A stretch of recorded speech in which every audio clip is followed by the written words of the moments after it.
Good morning. Our second principle of fitness training, muscle building, whatever you will call it, hypertrophy, building muscle. The first one that we handled was the intensity, and today we're going to look into volume. Now, what is volume?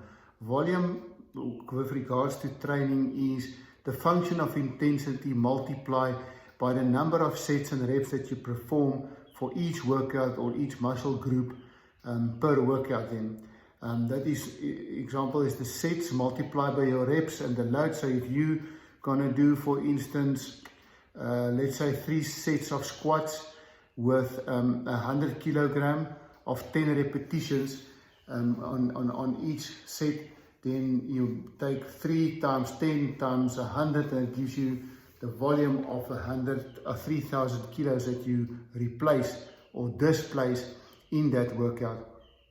There's a lot of controversy with regards to is more volume or more training better, or is less better, and there's a lot of science behind it, and I'm not going to go into that.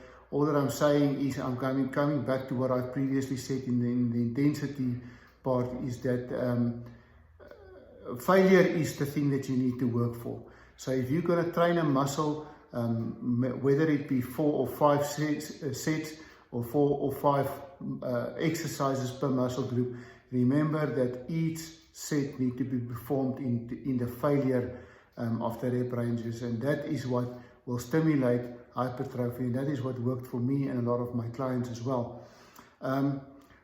Big muscle groups, I usually train 4 to 5 exercises. I do 4 to 5 exercises.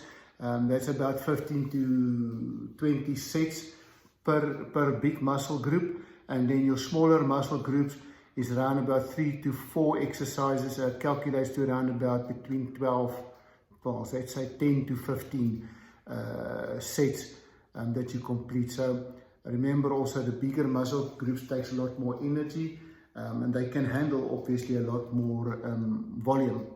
Then more sets and more reps definitely contributes to muscle hypertrophy or muscle growth. But keep in mind what I said to you. I can train a muscle group and I can train it till failure within, let's say, 3 sets with 12 to 15 reps. I can train it into failure with that. And then the last thing is just be careful, always be careful for overtraining. Now, how do I overtrain? By doing too much volume on a certain muscle group. I always suggest to all my clients that you train 1 muscle group per week. So don't try to train it twice per week. If you're going to do that, you need to have at least 72 hours between that muscle group to fully rest it. And then you can put back the volume on that as well. But keeping in mind, there's a lot of factors that plays a role. You need to have sufficient supplementation, sufficient nutrition to support that muscle growth and repair of the muscle fibers. And that is then volume. Tomorrow we'll take in the next principle. Hope you have a nice day. Enjoy.